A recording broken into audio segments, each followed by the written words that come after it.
Hello, my bad bitches. Let's talk about a lesser known but still chilling American serial killer. Born in 1978, this serial killer was unlike any other serial killer because he didn't have a specific victim or pattern, making him extremely hard to catch. All throughout 2001 till 2012, this serial killer traveled all throughout the U.S. hiding kill kits, typically buried in these different U.S. states that contained weapons and any tools needed to carry out his murders. If you haven't caught on to it now, we are talking about the lesser-known Israel Keyes. Now, Keyes had a very interesting and unique approach when it came to murders. Obviously, he didn't have a specific victim type or even pattern, so that on its own, ignore my puppy, that on its own made it extremely hard for him to catch. But let's talk about his methodology or technique.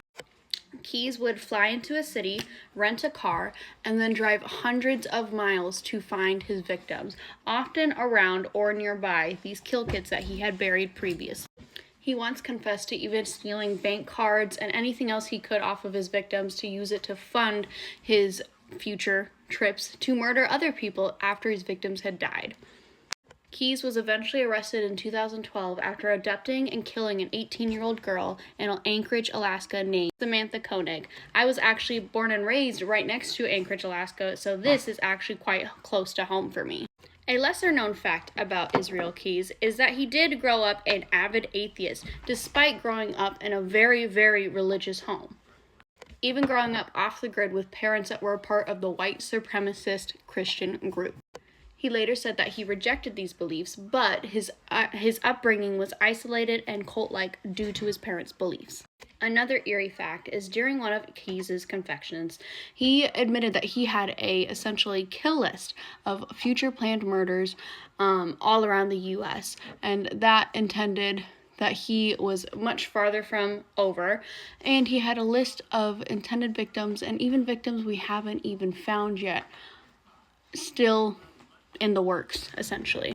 Some still theorize that some of his kill kits have not been discovered across the U.S. as he's traveled so much and ended up burying them who knows where. While we were able to recover some of them, we do not know if we've recovered all of them. Unfortunately, in December of 2012, Keyes committed suicide in his cell, taking all of those secrets with him.